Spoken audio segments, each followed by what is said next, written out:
medyo malaki rin po ang impact nun kasi mahirap po, kunti po ang customer ngayon. Halos ayaw na rin magpagawa. Ito lamang po ang mensahe ng Pangulo, and I quote, "We will look at the economic implications of this and how to resolve this with the opinion of the wage boards."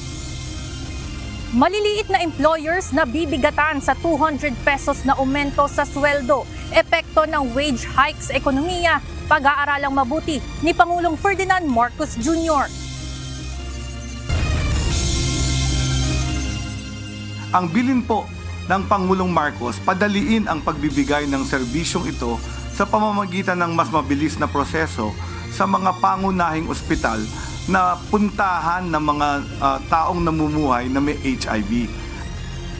Panukalang pagdedeklara ng National Public Health Emergency dahil sa pagtaas ng kaso ng Human Immunodeficiency Virus o HIV, nakatakdang pag-usapan ng gabinete ayon sa Department of Health.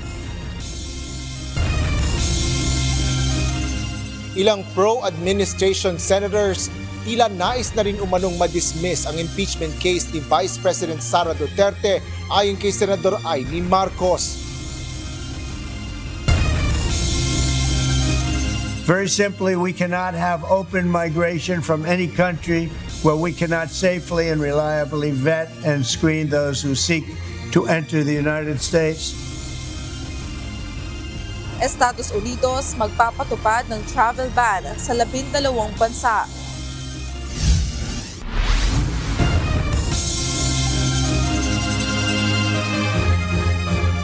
Magandang hapon, Pilipinas at sa buong mundo. Tayo po ay sabayang napapakinggan sa Radyo La Verdad 1350, ang UNTV Radio. Una sa ating mga balita. May mahigpit ng bilin si Pangulong Ferdinand Marcos Jr. sa Department of Health o DOH upang tulungan ang mga taong positibo sa Human Immunodeficiency Virus o HIV. Binigyan din naman ni Health Secretary Teodoro Herbosa ang pangangailangan ng pagtutulungan ng lahat ng ahensya ng pamahalaan upang mapigilan ang pagtaas ng kaso ng HIV sa bansa. Ito ang balita ni Nel Maribuhok. Nakasulat na po tayo dyan to yung mga usual memo ko to the President and to Executive Secretary. In fact, nakaschedule na ang meetings namin yan sa Cabinet. Nauudlot lang. Nakatakda ng talakayin sa Cabinet meeting ni Pangulong Ferdinand Marcos Jr. ang rekomendasyon ng Philippine National AIDS Council na deklarasyon ng public health emergency. Sa gitna ito ng pagtaas ng kaso ng Human Immunodeficiency Virus o HIV sa Pilipinas na umabot na sa 500%. Ayon kay Department of Health Secretary Teodoro Herbosa, nakarating na sa Pangulo ang kanyang sulat ukol dito. Hinihintay na lamang nila ang ipatatawag na pulong ni PBBM. Giit ng kalihim, kinakailangan na ang pagtutulungan ng lahat ng ahensya ng gobyerno at maging ng Kongreso upang mapigilan ang pagtaas ng kaso ng HIV sa bansa. Kita nyo na, to battle HIV, kailangan ko ang legislation, kailangan ko ang funding, kailangan ko ng information campaign. So yun yung reason why I'm asking at least an executive order para yung mga iba-ibang ahensya ng gobyerno tumulong para mahinto talaga natin itong 500% increase of HIV in our kabataan. Sa kabila nito, ayon sa DOH Secretary, may bilin na si Pangulong Marcos Jr. para masuportahang mabuti ang mga taong nagpositibo sa HIV. Ang bilin po ng Pangulong Marcos, padaliin ang pagbibigay ng serbisyong ito sa pamamagitan ng mas mabilis na proseso sa mga pangunahing ospital na puntahan ng mga taong namumuhay na may HIV. Kahapon, sinumulan na po natin ang patient appointment system naman sa San Lazaro nung 1 linggo sa Pabella para sa mga buntis. Ito ay para madali ang makuha ang schedule ng mga kailangang magpakonsulta at kukuha ng gamot sa HIV. Ayon sa kalihim, ang social media at dating applications ang ilan sa mga nagbigay ng kontribusyon sa nakakaalarmang pagtaas ng HIV cases sa bansa.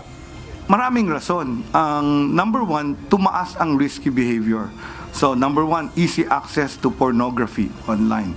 Number 2, mga dating apps. Number 3, hindi gumagamit ng protection, unprotected sex.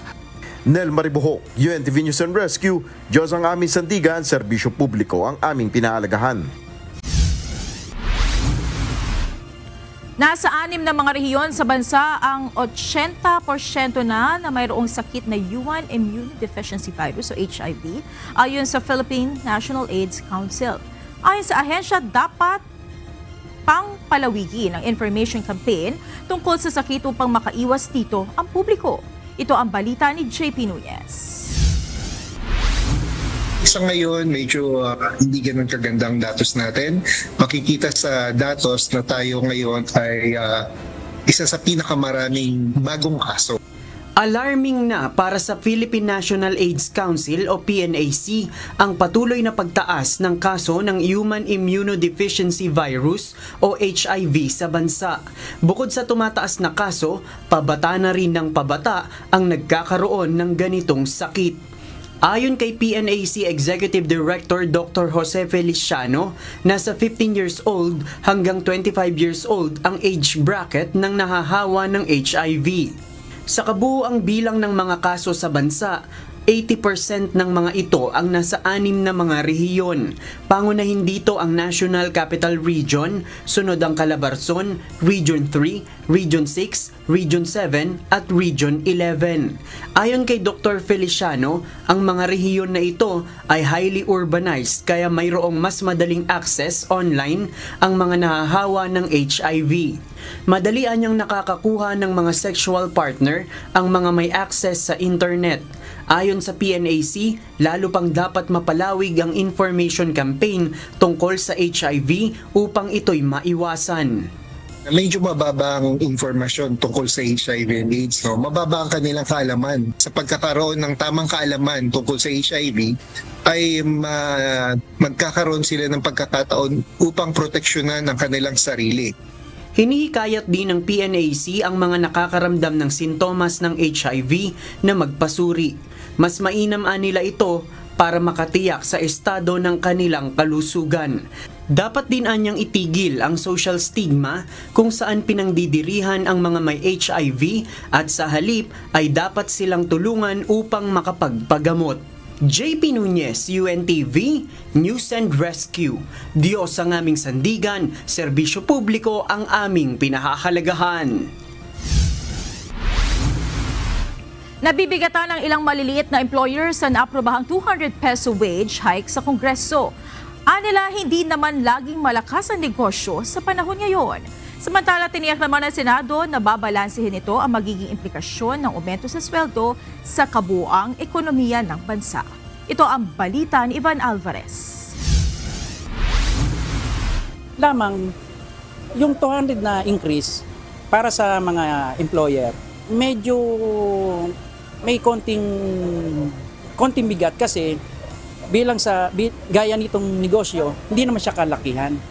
Kumbaga, willing naman kami magtaas. Malaking panalo para sa mga ordinaryong manggagawa ang dagdag na 200 pisong legislated wage hike na ipinasa ng Kamara. Ngunit ang ilang micro, small and medium enterprises o MSME katulad ni Richard, iniisip na kung paano ito gagawin sa kanyang 8 empleyado, lalo na at hindi naman ganun kalakihan ang kanyang car parts and accessory business.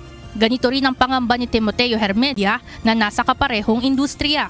Anya, susunod naman sila kung isa sa batas ito ng gobyerno. Ngunit dagdag ito sa kanilang suliranin, lalo na at mahina ngayon ang kanilang negosyo. Medyo malaki rin po ang impact nun kasi mahirap po, kunti po ang customer ngayon.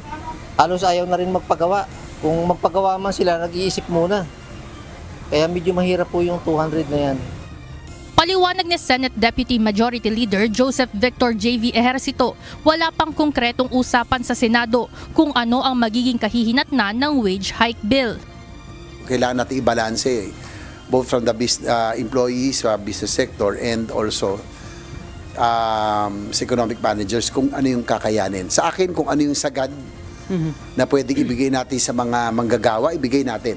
Kung 200 pesos, well and good, mas maganda kung may bibigay natin. But also, we have to look into the survival and sustainability. Yung basta kakayanin po ng business sector. Aniya, kailangan na rin tingnan ang mga kasukasuan nito kung saan maibibigay ang makatarungang sahod sa mga empleyado sa paraang hindi rin mamamatay ang mga negosyo. Pag-aaralan naman ni Pangulong Ferdinand Marcos Jr. ang posibleng maging epekto nito sa kabuuang ekonomiya ng bansa. Ito lamang po ang mensahe ng Pangulo, and I quote, "We will look at the economic implications of this and how to resolve this with the opinion of the wage boards, since the wage boards are also the creations of the Congress." So nais po ng Pangulo na maibigay kung ano po ang makakabuti sa mga manggagawang Pilipino. Inaasahang pag-uusapan pa ng Senado at Kamara ang panukalang aumento sa sweldo sa kanilang bicameral conference committee meeting bago ipasa sa palasyo upang malagdaan ng Pangulo. Ivan Alvarez, UNTV News and Rescue. Diyos ang aming sandigan, serbisyo publiko ang aming pinahahalagahan. Magdaragdag ng tauhan ng Philippine National Police Highway Patrol Group sa mga lansangan sa bansa. Ito'y para mabilis na makaresponde sa tawag ng publiko para sa emergency assistance. Ito ang balita ni Lea Ilagan. Yun pa rin naman po ang stand ng ating pong HPG, alinsunod pa rin po sa pag-utos po ng ating pong Chief PNP para po sa police visibility na kanya pong number 1 na directive po para po sa Philippine National Police. Paiigtingin na rin ng Philippine National Police Highway Patrol Group ang pagbabantay sa mga lansangan sa bansa. Kasunod ito ng utos ni PNP Chief Police General Nicolas Torre III na police visibility sa mga lansangan. Ayon kay HPG spokesperson Police Lieutenant Nadine Malang, nasa 1,500 na tauhan ng HPG ang kanilang ipapakalat. Mayroon din silang dagdag na handheld radio para sa kanilang mga tauhan upang agad na mamonitor ang tawag ng mga 911 operators.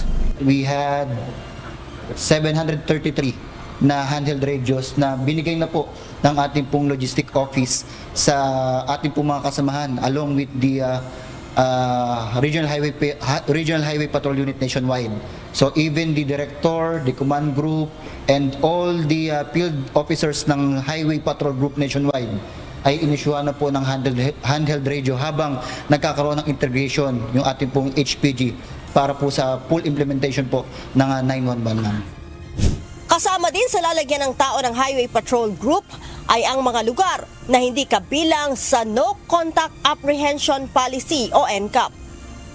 Doon po sa mga probinsya at mga other cities kung meron man no, na talagang hindi po hagip ng NCAP, ay talaga pong binuhusan po at bubuhusan pa ng ating pong HPG ng mga personnel para po talaga ma-implement yung kaayusan para po sa ating mga lansangan.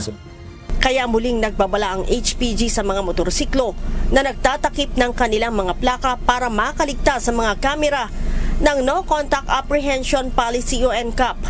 Tuloy-tuloy po yung ating pong implementasyon at paghuhuli po kung sakali mo pumuli no, ay pasok pa rin po sa mandato ng ating pong PNP HPG. Again, we are here naman din para po i-implement at manghuli ng ating pong mga kababayan na lalabag po. Ang NCAP ay muling ipinatupad noong May 26 sa kahabaan ng EDSA, C5 Road at ibang major thoroughfares sa Metro Manila. Lea Ilagan, UNTV News and Rescue.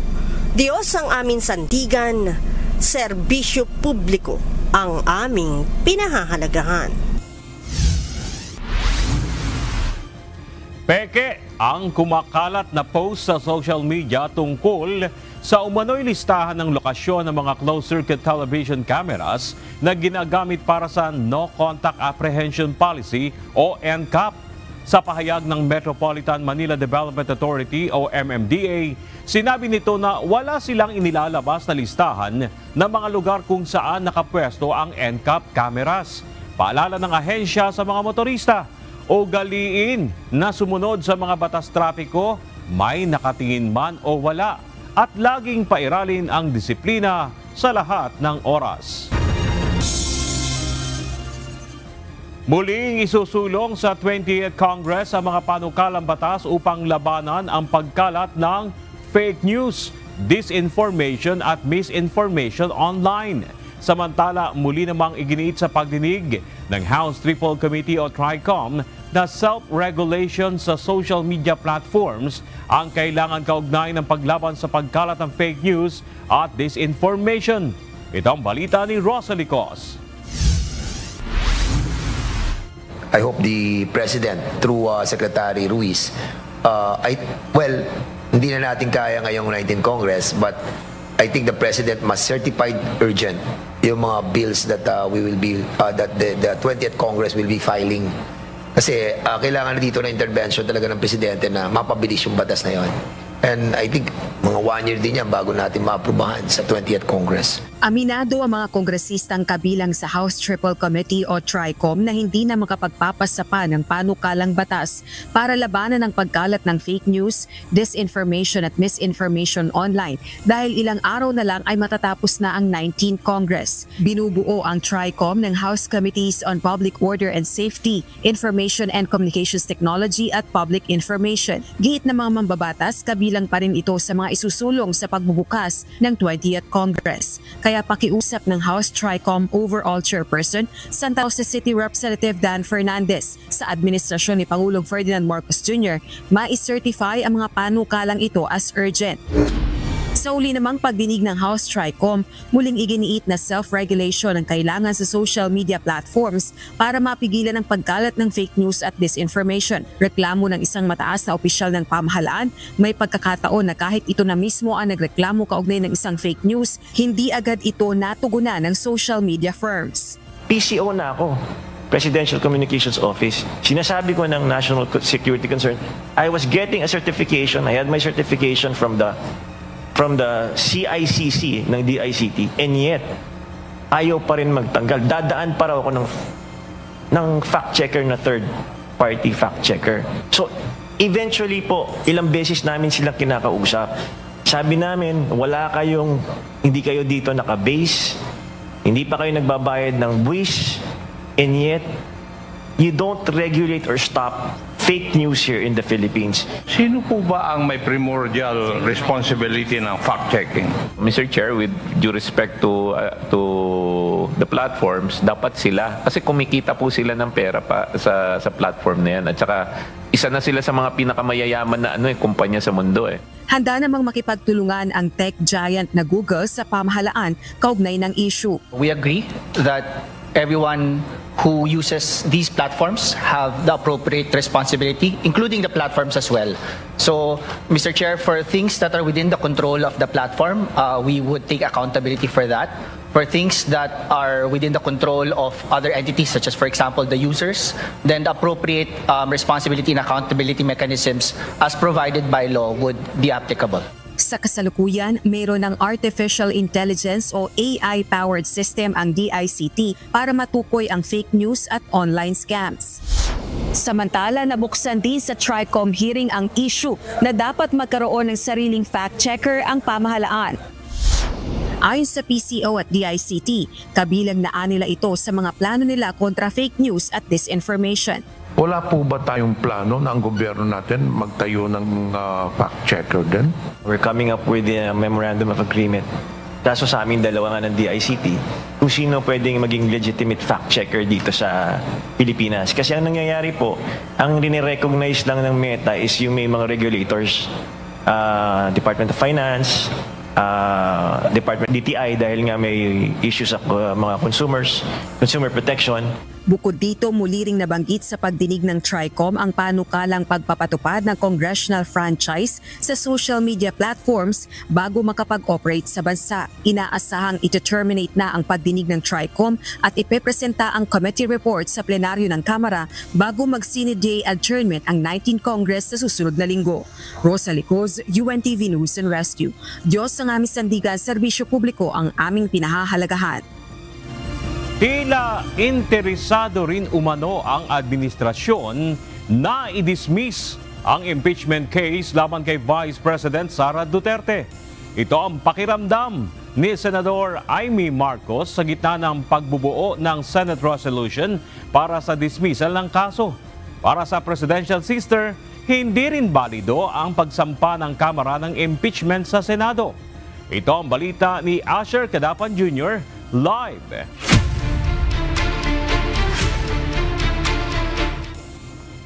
Asher, bakit sa tingin ni Senator Amy Marcos na interesado rin ang administrasyon na i-dismiss ang kaso? Bernard, baka mapahiya lang sa numero. Ito ang inihayag ni Senador Amy Marcos kung bakit sa tingin niya ay mismong administrasyon ay may mga grupong nagsasabi na wag nang ituloy ang impeachment case laban kay Vice President Sara Duterte.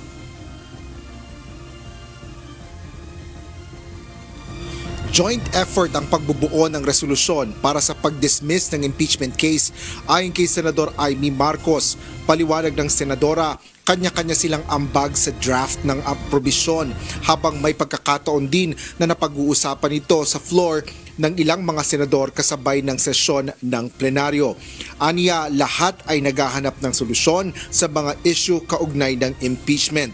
Kabilang na dito ang usapin kung patatawarin ang impeachment sa 20th Congress. Gayon din kung magtitipon ng ang impeachment court o kung i-dismiss ang kaso. Inaalam din nila ng ilang senador kung ano ang ibig sabihin ng forthwith, kung nag-delay nga ba ang Kongreso at kung may violation na ito ng 1-year ban sa pagsasampa ng impeachment case. Ayon kay Senador Amy, bagaman walang draft ng naturang resolusyon na nakita siya mula sa admin side, suspetsya niya na maging ang mga hindi maka-Duterte ay interesado rin dito. Mismo yung admin, sa palagay ko, interesado na mawalang visa na yan kasi kinakabahan din na matalo. Aminin natin. Di ba mas mahirap, mas nakakahiya kapag nagkaroon ng paglilitis at matalo? Kaya siguro may iba, iniiwasan na rin. Para naman sa presidential sister, nais niyang questionin ang proseso ng pagsasampa ng impeachment ng Kamara sa Senado.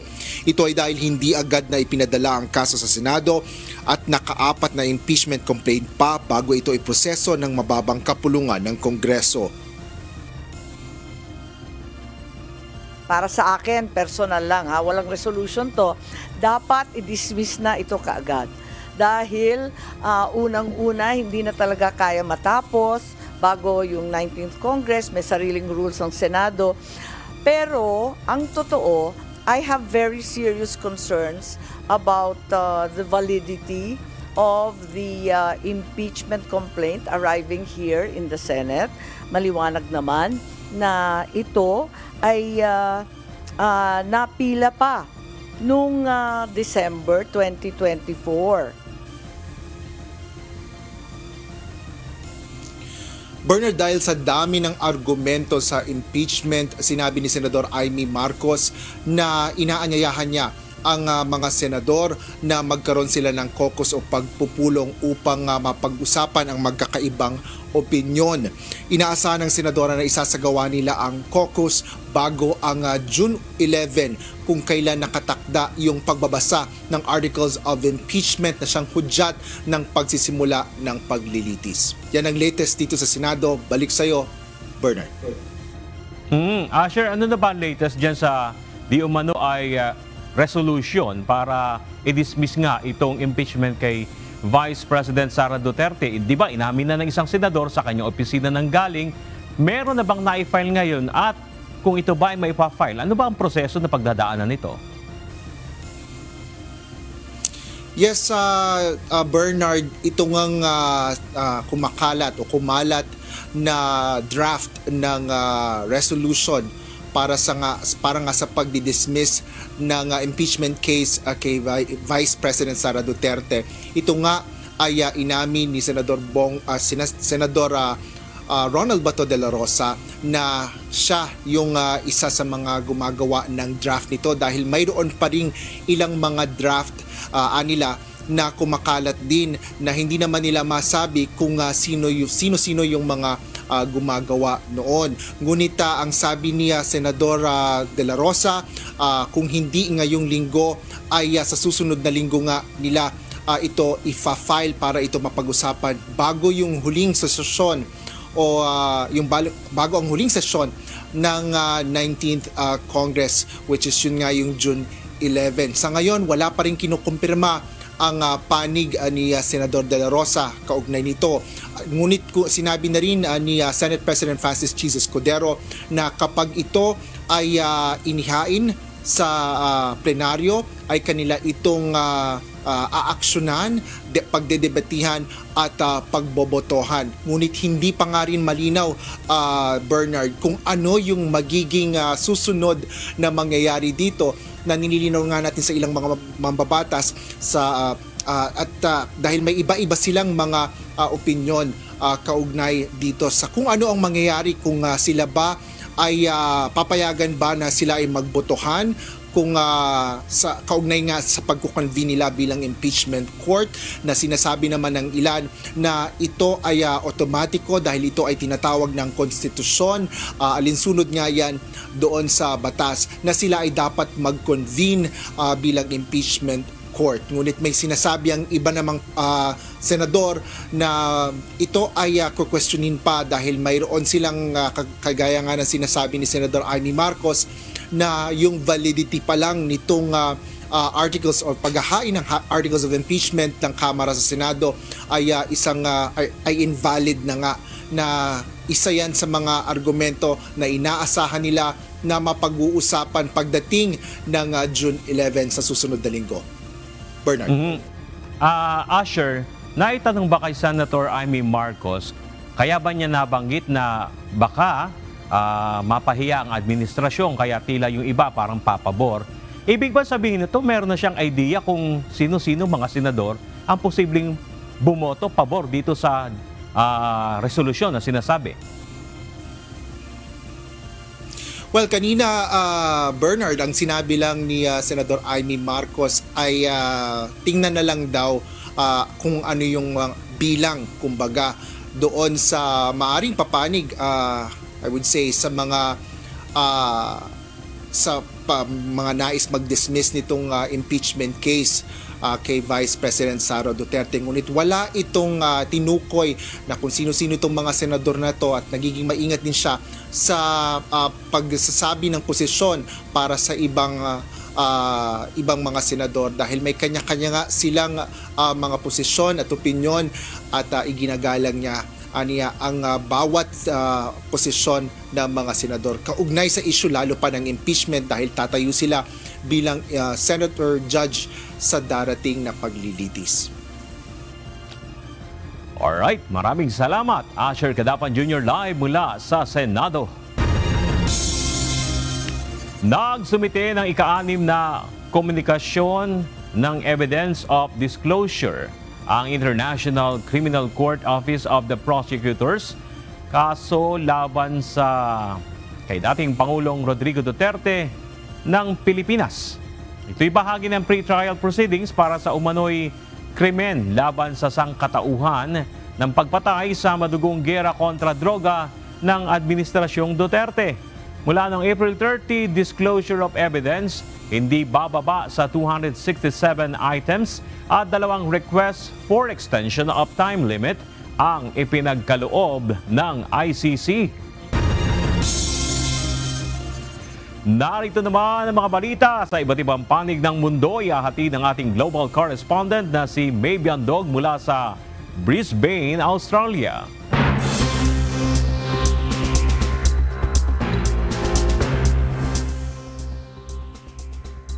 Nagbabala si US President Donald Trump na maghihiganti si Russian President Vladimir Putin matapos ang drone attack ng Ukraine sa mga Russian airbase. Sinabi ito mismo ni Putin sa kanilang mahigit 1 oras na phone call conversation. Hindi ito kinumpirma ng Russia, ngunit sinabing bukas ang kanilang military options.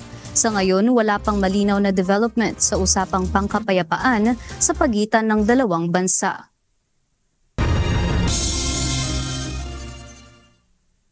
Naglabas ng kautusan si US President Donald Trump na magbabawal sa mga residente mula sa ilang bansa na makapasok sa Estados Unidos.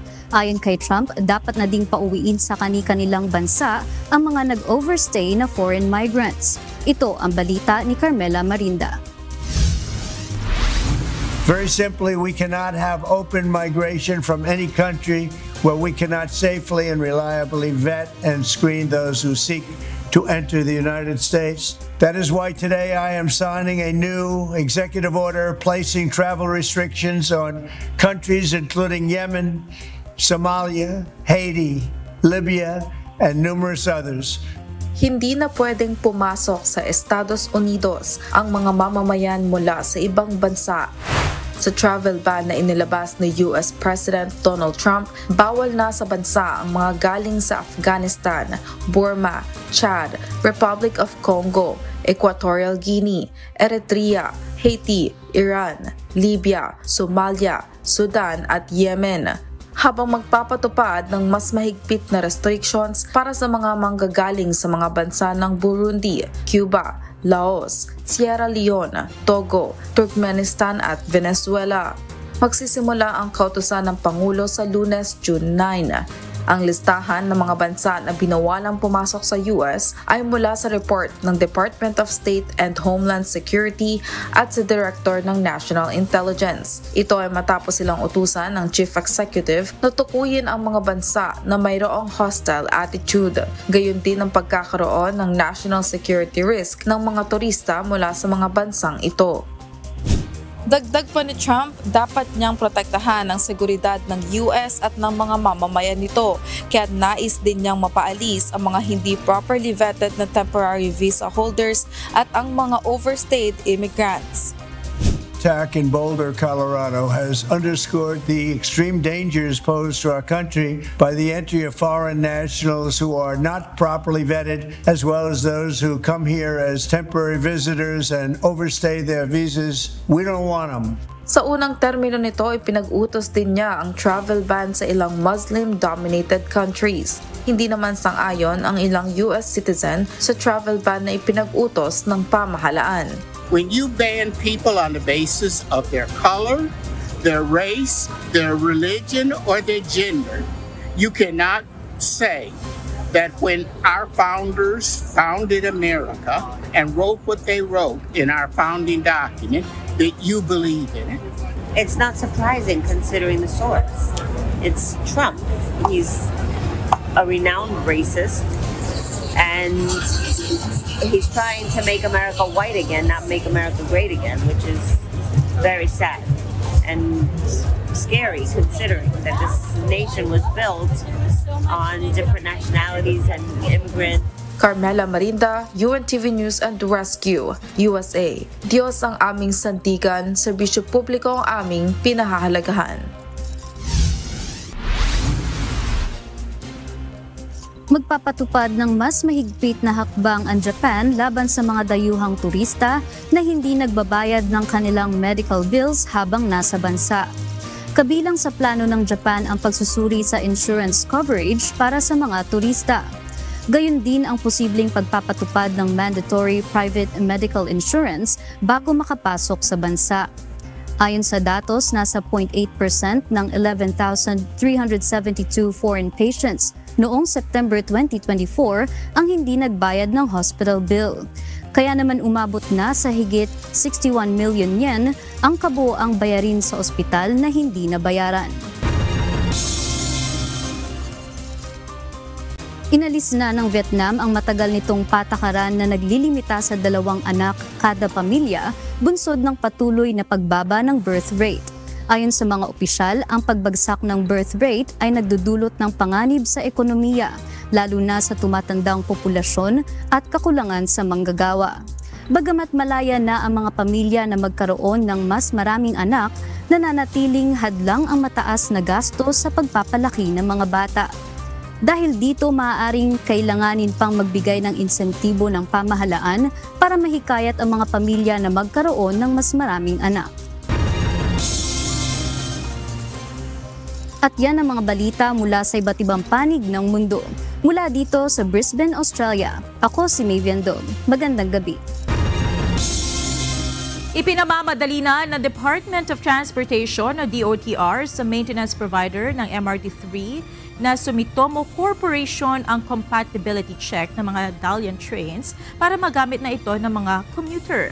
Ayon kay Transportation Secretary Vince Dizon, maaari namang tumakbo sa riles ng MRT3 ang nasa 48 Dalian trains. Gayunman, kailangan muna itong mabigyan ng clearance ng maintenance provider para matiyak ang safety ng mga tren. Nagtakda na si Secretary Dizon ng deadline sa maintenance provider at hihingi na ang diretsong sagot kung ano ang dapat gawin para mapatakbo na ang mga Dalian trains. Patuloy na nakapagtatala ng mga pagyanig ang Bulkang Kanlaon. Kaya ang pamahalaan walang tigil ang paghahanda sa posibleng worst case scenario kapag nagsabay ang tag-ulan at pagputok ng Bulkang Kanlaon. Ito ang balita ni Mia Alonso. Tuloy naman yung paghahanda natin sa inaasahang pagpasok ng tag-ulan. Taon-taon naman yan. Kaya hindi lang naman Office of Civil Defense. Lahat kasama namin ng DSWD, DOH. Nakapreposition na ang mga family food packs para sa mga posibleng maaapektuhan. Ayon kay Office of Civil Defense Administrator Ariel Nepomuceno, may koordinasyon na ang OCD sa Department of Social Welfare and Development o DSWD, gayon din sa Department of Health o DOH, upang masiguro na magiging mabilis ang pagtugon sa oras ng pangangailangan. Nakahanda na aniya ang mga food item na mula sa DSWD, gayon din ng non-food items kagaya ng medical kits, hygiene kits, repair kits na mula naman sa OCD at DOH. Ang magandang balita naman, dinagdagan na natin yung ating mga nakareservang pantulong. Sa DSWD, for example, from 2.6 million reserve, any given time ng kanilang food items, family food packs, nasa 3 million na sila. Kami naman sa mga warehouses namin, yung mga repair kits, non-food items, hygiene kits, from the usual around 2,000, tinatarget na namin ngayon na maging 10,000 yun in every warehouse po namin. Samantala, binabantayan din ngayon ng ahensya ang mga multi-hazard area na posibleng tamaan ng pag-ulan, gayon din ng pagputok ng kanlaon. Todo yung pagsubok sa atin dyan, no? Huwag na sabayan ng lindol pa. So yung coordination dyan, mas pinatitindi natin yan dahil talaga ina-anticipate na natin yung posibilidad na sabay-sabay talaga mangyari. In fact, nangyayari na ngayon. Umuulan na madalas sa area. Nagkaroon na nga tayo ng lahar flow a few weeks ago. Nakikita itong worst case scenario sakaling magsabay ang tag-ulan, pagputok ng kanlaon at lindol. Kaya naman nagkaroon na ng National Task Force na nakatutok ngayon dito sakaling magsabay-sabay ang mga naturang kalamidad. Dagdag pa ni Yusek Nepomuceno, nakapreposition na rin ang mga water purification na target pa na dagdagan ng ahensya upang masiguro na mayroong malinis at kumpletong tubig na magagamit sa lugar na maaapektuhan. Isaan niya ang water filtration sa priority items ng OCD na maiproduce pagpasok ng budget season sa GAA ngayong 2025. Mia Alonso, UNTV News and Rescue. Diyos ang aming sandigan, serbisyo publiko ang aming pinahahalagahan. Maaari nang maiproklama ng Commission on Elections o COMELEC ang bagong henerasyon o BH Party List bilang isa sa nanalong grupo sa 20th Congress. Pagpapaliwanagi naman ng COMELEC ang first nominee ng Duterte Youth Party List dahil sa issue ng paggamit umano ng ibang apelido sa kanyang Certificate of Acceptance of Nomination. Ito ang balita ni Dante Amento. As far as we're concerned, yung decision ng COMELEC and Bank ay executory. So asahan niyo po that we will be proclaiming bagong henerasyon any moment from now. Nag-issue na ng Certificate of Finality at Entry of Judgment ang Commission on Elections o COMELEC and Bank. Kaugnay ito ng pagpapawalang bisa sa kasong disqualification na isinampa laban sa bagong henerasyon o BH Party List. Nangangahulugan ito na pinal na ang desisyon sa kaso matapos hindi makatanggap ng Temporary Restraining Order o TRO ang COMELEC mula sa Korte Suprema. Kinakailangan na mabigay namin sa kanila yung tinatawag na Certificate of Proclamation. Wala na pong period na pinag-uusapan doon dahil executory na kaagad yung aming decision. Ayon kay COMELEC Chairman George Erwin Garcia, posibleng sa susunod na linggo ay mapuproklama na ang BH Party List na nanalo ng isang pwesto sa 20th Congress. Inaasahan na mag-reconvene ang COMELEC and Bank na nagsilbing National Board of Canvassers o NBOC sa nagdaang midterm elections. Pwede rin naman gawin namin yung proclamation dito na rin sa COMELEC and therefore there will be a ceremony kahit paano para lamang doon sa proclamation ng naturang party list. Samantala, padadalhan naman ang show cause order ng komisyon ang first nominee ng Duterte Youth Party List na si Drixie May Cardema.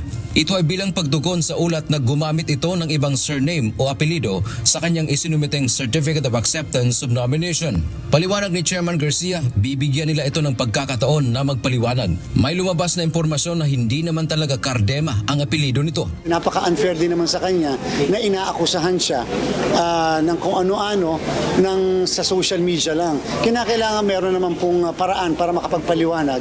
Yung number 1 nominee nila, at least po, yan ay isang official na proseso na kung saan aalamin kung ano naman ang explanation niya. Dagdag pa ng komisyon, ang dokumento na isinumite sa kanila ay under oath o pinanumpaan, kaya maaaring makasuhan ang sinuman ng perjury kapag nagsinungaling ito sa impormasyon na nakalagay doon. Samantala, umiikot na niya ang resolusyon kaugnay ng kasong kinakaharap ng Duterte Youth Party List sa COMELEC at inaasahang mailalabas sa mga susunod na araw. Dante Amento, UNTV News and Rescue. Diyos ang aming sandigan, serbisyo publiko ang aming pinahahalagahan. Kakaunti pa lamang ang mga national candidate na naghain ng kanilang Statement of Contribution and Expenditures o SOSE kaugnay na nakaraang halalan. Sa ngayon, 7 pa lamang sa mga tumakbong senador ang nagsumite na ng kanilang SOSE. 2 naman ang mga political party. Samantala, sa mahigit 150 party list groups, 9 pa lamang ang naghain ng SOSE. Tatagal ang SOSE filing sa June 11 o isang araw bago ang halalan. Actually, hahabol yan, katulad ng binanggit ko, hindi bukas kung hindi by Monday magsisimula yung pag-file ng mga certificates of statement of contributions and expenditures. Lagi kasi hinihintay yung mga natitirang araw. Sinalubong ng mga tauhan ng Department of Migrant Workers o DMW si Captain Roybel Tabobo. Binigyan siya ng Hero's Welcome dahil sa kanyang ginawang pag-rescue sa 9 na Pinoy seafarers sa sakay na lumubog na MSC Elsa 3 sa bahagi ng karagatang sakop ng Kerala, India noong May 25. Si Captain Tabobo ang kapitan ng barkong MV Han Yi na tumugon sa tawag ng lumubog na barko. Bukod sa 9 na Pilipinong nailigtas niya, nailigtas naman ng Indian Coast Guard ang 11 pang Pilipino na survivor sa lumubog na barko. Para kay DMW Secretary Hans Leo Kakdak, ang kabayanihan ni Captain Tabobo ay sumasalamin sa kahandaan ng mga Pilipino na tumugon sa oras ng pangangailangan.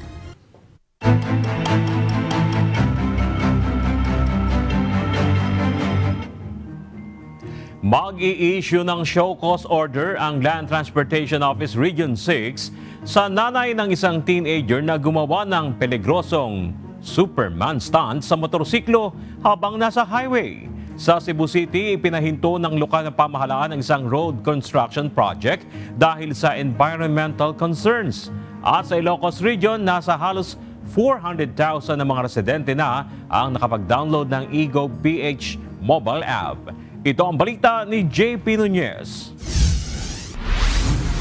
Sa Iloilo, maglalabas ng show cause order ang Land Transportation Office Region 6 sa nanay ng 17-year-old na rider na nakuna ng video na gumagawa ng Superman stunt sa isang highway sa Dumangas, Iloilo.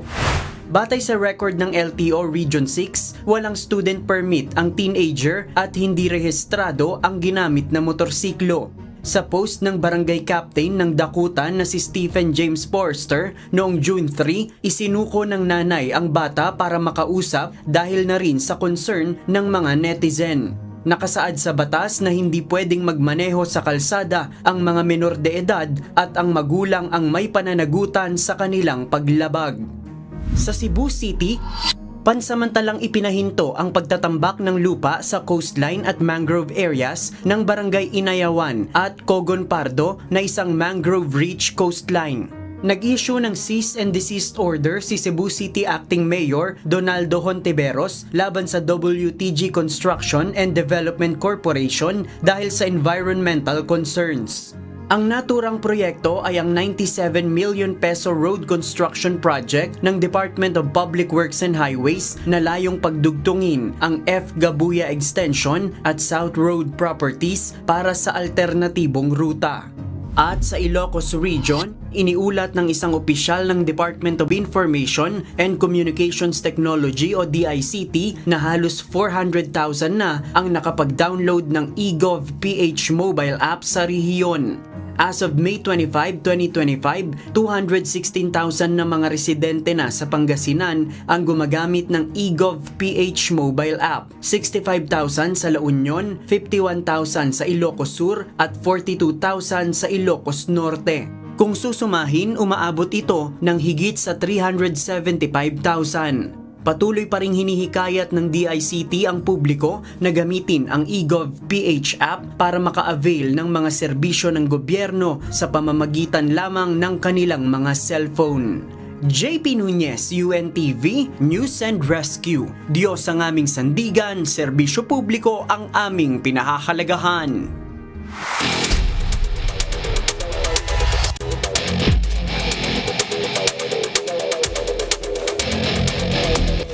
Matinding bakbakan sa volleyball court ang nasaksihan kahapon sa Paco Arena.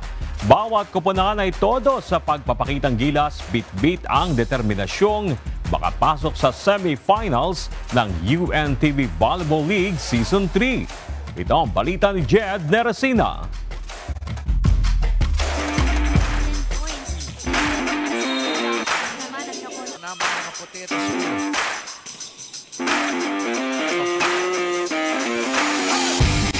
Ay gigil na makakuha ng pwesto sa semifinals. Kaya sa unang knockout game kahapon, madaling inapula ng BFP Lady Firefighters ang init ng DFA emissaries.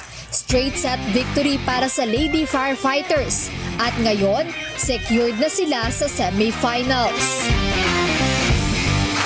Sobrang happy po yung na nakapasok kami sa semis po. Sobrang mahalaga po ito sa amin para buhay pa po yung aming pag-asa. Buhay pa po. Natapos ang match sa scores na 16-25, 23-25 at 19-25 kung saan nag-ambag ng 16 points si Fire Officer 2 Gang Abellana. Bigumang makapasok sa semis. Proud ang coaching staff ng emissaries sa narating ng team ngayong season. Sobrang nakaka-proud kasi yung first and second season wala man lang silang nakakuhang kahit isang set. Pero ngayon nakaabot kami hanggang dito sa round na to. Kung saan 6 na lang silang natira. Kaya malaki yung improvement, malaki yung level up ng team. Kaya sobrang nakaka-proud.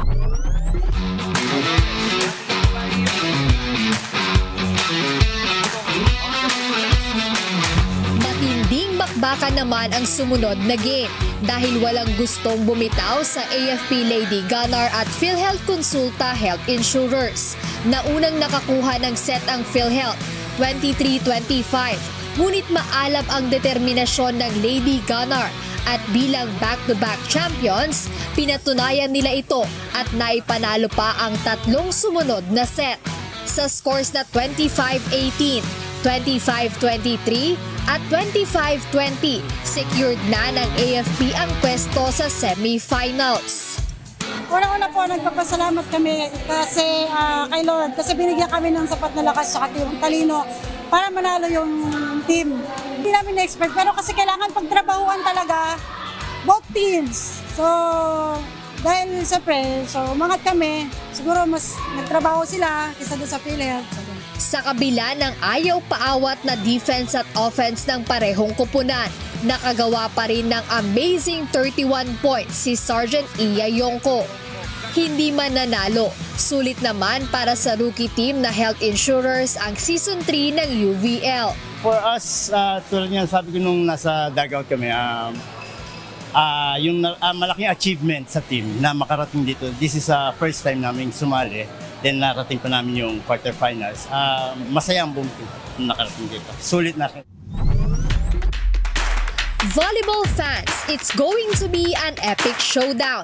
Dahil sa susunod na schedule, semifinals na ng UNTV Volleyball League Season 3. Abangan ang susunod na match, live pa rin sa Paco Arena sa Maynila. Matinding tapatan ang abangan sa Game 1 kung saan maghaharap ang Comelec Suffragettes at BFP Lady Firefighters. Mainit na laban din ang magaganap sa Game 2 dahil muling magtatagisan sa volleyball court ang PNP Lady Patrollers at AFP Lady Gunnar. Huwag palampasin ang exciting match sa semi-finals. Mapapanood din ito via live streaming sa UNTV Sports Facebook page at YouTube channel. Jed Neresina, UNTV News and Rescue. Diyos ang aming sandigan, serbisyo publikong aming pinahahalagahan.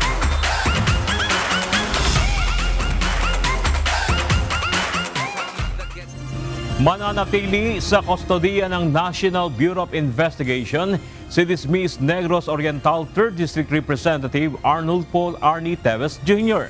Binasahan kanina ng sakdal si Teves sa kasong illegal possession of explosives. Ito ang balita ni Benedict Samson live.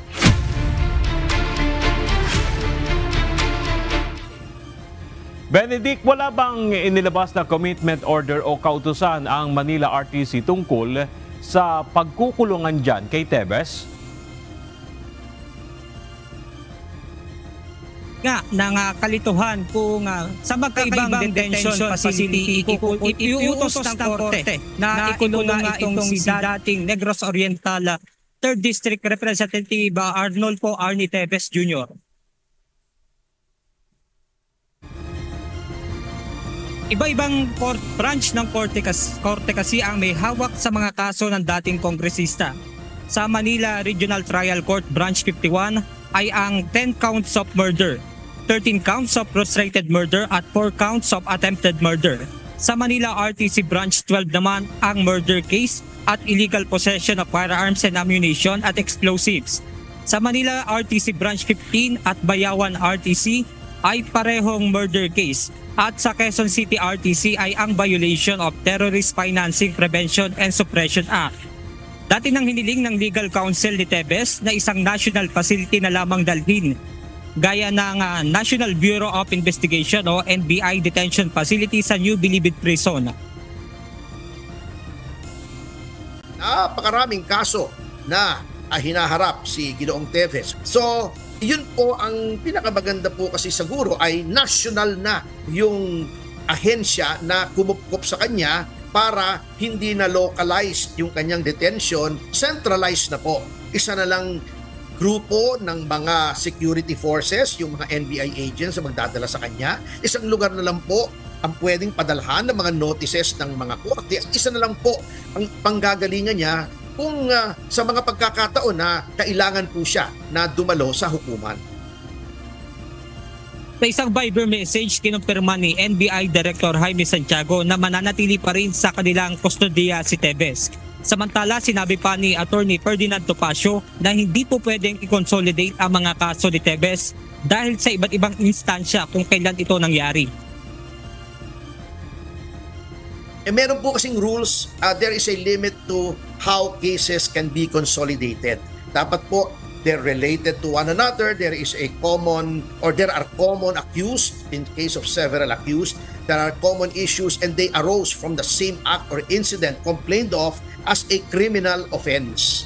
So pag iba pong araw o taon o buwan na nangyari, hindi po natin maaring consolidate, lalong-lalo na po if the cases, the several cases have no connection or relation with one another. Kaninang umaga ay isinagawa ang arraignment kay Teves sa Manila RTC Branch 12 patungkol sa kasong illegal possession of explosive at illegal possession of firearms and ammunition. Pero nang basahin na nga ang sakdal ay parehong I invoke my right to remain silent ang tugon ng dating kongresista kung kaya't pumasok na ang korte upang maghain ng not guilty plea. Bernard, sa July 29 ng umaga ay muli nga harap si Teves dito nga sa korte. At dahil nga hindi pinayagan ng korte yung pagdalo nito sa pamamagitan ng video conferencing. At yan mo ng ating update mula rito sa Maynila. Balik sa inyo dyan, Bernard. Maraming salamat, Benedict Samson live mula sa Maynila. Isa na namang peking dentista ang inaresto ng mga tauhan ng Philippine National Police Anti-Cybercrime Group. Ang mag-asawang nagpapanggap natuto lang umanong magkabit ng braces at maglinis ng ngipin online. Ito ang balita ni Lea Ilagan. Ayon sa mga operatiba, naging negosyo na ito sa kanilang lugar. At meron ding mga fake dentists na nagkaroon ng mga physical clinic. At ito po ay patuloy nating iniimbestigahan.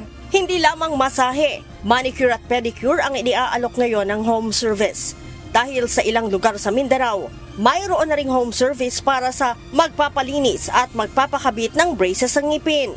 Sa videong ito nakuha sa Kidapawan, North Cotabato, makikita na abalang-abala pa ang babaeng ito sa paglilinis ng ngipin ng pulis na nagpanggap na pasyente.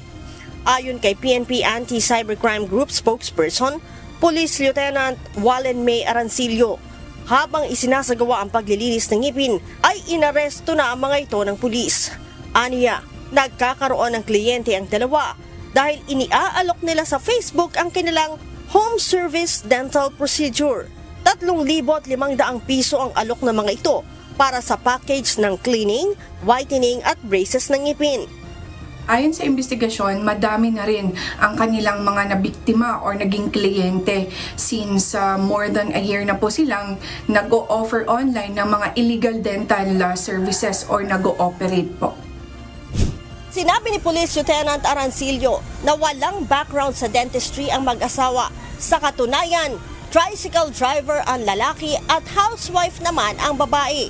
Natutunan lamang daw ng mga ito ang paglilinis at paglalagay ng braces sa ngipin online. Hindi lamang ito ang isang beses na nakahuli ang ACG ng mga pekeng dentista sa Mindanao. Nagmo-monitor po tayo dito nang sa gayon ay mahuli natin sila at mapanagot sa batas. Ang mag-asawang suspect ay nahaharap sa kasong paglabag sa Section 33 ng Republic Act 9484 o Philippine Dental Act of 2007 na may kaugnayan sa Cybercrime Prevention Act of 2012. Leia Ilagan, UNTV, News and Rescue. Diyos ang aming sandigan, serbisyo publiko ang aming pinahahalagahan. Muling nagbabala ang Philippine Statistics Authority o PSA sa publiko laban sa mga individual o grupo na kumukuha ng personal na impormasyon sa pamamagitan ng message o tawag gamit ang WhatsApp. Ayon sa PSA, nagpapakilala ang mga ito na tila galing sa ahensya at saka aalukin ang mga rehistrado sa national ID na i-access ang link, mag-share screen, mag-delete ng applications at i-turn off ang kanilang mga security features sa mobile phones. Ayon sa ahensya, hindi sila makikipag-ugnayan gamit ang messaging apps para manghingi ng personal na impormasyon, magproseso ng national ID registration at iba pa. Hinihikayat ng ahensya ang publiko na i-report ang mga kahina-hinalang individual o grupo na nanghihingi ng mga personal na impormasyon.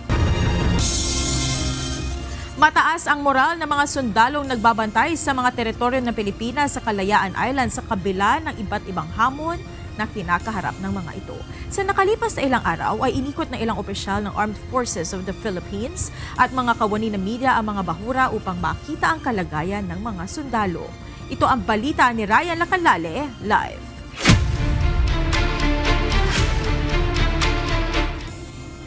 Ryan, may mga nakita ka bang concern o request sa mga sundalong nakadestinong magbantay dyan sa mga bahura?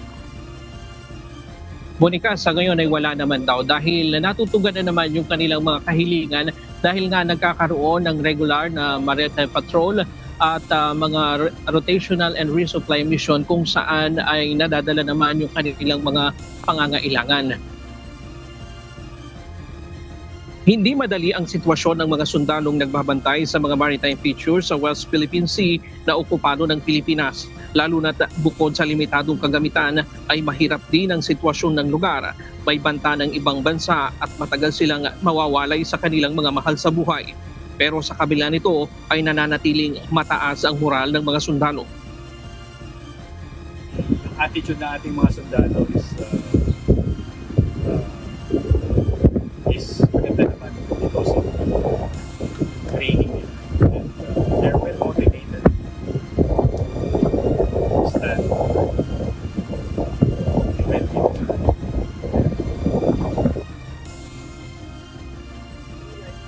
Basketball, gardening at pag-aalaga ng hayop ang isa sa mga pinagkakabalahan ng mga sundalo para hindi sila mainip kasabay ng kanilang pagbabantay sa mga isla. May kuryente, tubig at internet sila para patuloy ang kanilang komunikasyon sa kanilang mga mahal sa buhay, pero ang inuming tubig at pagkain regular na isinusupply sa kanila mula sa mainland Palawan. May isinasagawa ding seminar para sa mga sundalo na nakadistino sa lugar at psychological debriefing kapag natapos na ang kanilang deployment upang matiyak na nasa maayos silang kalagayan. After the deployment, nagkakaroon kami ng debriefing. In a sense na yung parang psychological debriefing. Hindi siyempre dahil isolated sila. We do it regularly. Yung mga expert tayo to do.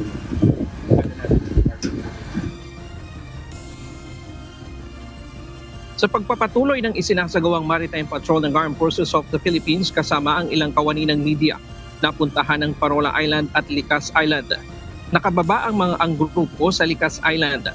Nakasalamuha at naranasan ng media kung gaano kahirap ang pinagdadaanan ng mga sundalo sa tuwing nagsasagawa ng rotational and resupply mission, lalo na kapag masama ang panahon at malalaki ang mga alon. Ayon kay Technical Staff Sergeant Nino Calbog, isa sa mga sundalong nakatalaga sa Likas Island, sanay na siya sa mga ganitong uri ng lugar dahil nadistino na rin siya sa Mindanao. Regular naman niyang nakakausap ang kanyang pamilya, pero isa sa kanyang sakripisyo ay hindi niya nasusubaybayang personal ang paglaki ng kanyang mga anak. Sabi ko talaga is para sa kanila ang trabaho palayo pamilya. Nandyan mga misis ko na sa pagkakalay. Napaliwanag na rin ang pagkakalay. Nalayan ko layo. Naman na after 3 months, 4 months. Mararating din sa pagkakalay. Samantala, ayon sa Philippine Navy, nasa plano na ng sandataang lakas ng bansa ang patuloy na improvement sa mga isla gaya ng Likas Island. May mga nasa pipeline na for enhancing this patrol. Pipeline na natin. Enhance, especially sa sustainment and ability.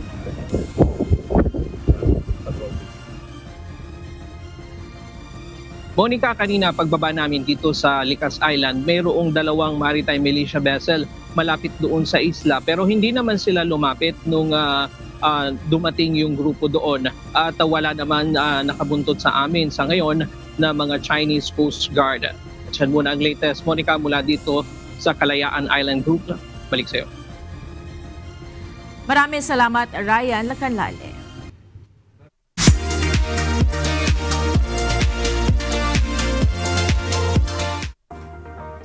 Good news para sa mga batang 90s. Magpe-premiere na sa darating na June 12 ang exclusive performance sa Wish Boss USA ng original American vocal group na 98 Degrees. Ilan sa iconic hits na aabangan sa kanilang Wish-exclusive performance ang Invisible Man, Because of You at The Hardest Thing. I-release ang Wish-exclusive performance ng grupo sa darating na June 12, alas 9 ng gabi, Philippine Time. Bisitahin lamang ang YouTube channel ng Wish Boss USA at huwag kalimutan na i-click ang bell button, mag-like at mag-subscribe. Muling magka-comeback ang original K-pop group na Super Junior sa darating na July 8. Nakatakdang i-release ng grupo ang kanilang 12th album entitled Super Junior 25. Ito ang comeback na second-generation K-pop group matapos ang kanilang Showtime hit noong June 2024.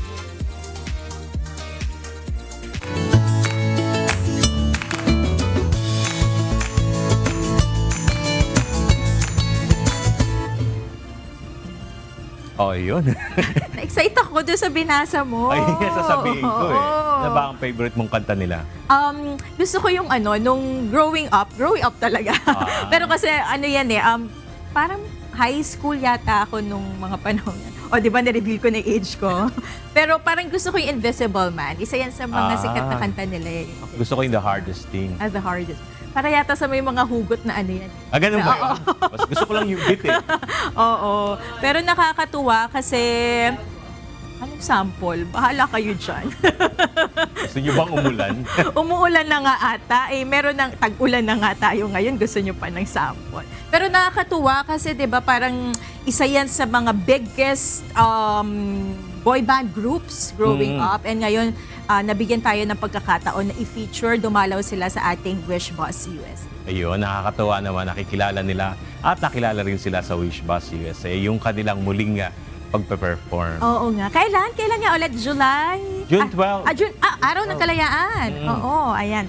So, holiday naman yon. Sana panoorin nyo po dahil lalo doon sa mga millennials, I'm sure marami mag-i-enjoy dyan sa kanilang Wishclusive performance. Okay. So, ito na, Bernard, tayo mag-shoutout na sa ating mga naging kausi ngayon pong araw ng Huwebes. Ayan, salamat po at shoutout kila Rose May Mejorada. Uy, katukayo pa to Bernard Kirubin at kay Justin Gonzalez. Maraming salamat din po kay Jackie Millanes, Emmanuel Montañez at Isidora Mijares. At mga kasambahay, kung may mga istorya po kayong nais balikan sa Ito ang Balita, pwede niyo po ito muling mapanood sa aming mga official social media account. Magtungo lamang po sa UNTV News and Rescue YouTube channel at i-click ang subscribe button. Ganyan din sa aming Facebook at TikTok accounts. Mapapanood nyo rin po rito ang iba pang news programs ng UNTV, pati na ang iba pang video ng nag-iisang public service channel. Kaya subscribe, like, and share. At sa ating iiwang mga salita ng Diyos na ating sandigan. Mula sa Aklat ng Kawikaan, Kapitulo 23, versikulo 12, na nagsasabi, "Ihilig mo ang iyong puso sa turo at ang iyong mga pakinig sa mga salita ng kaalaman."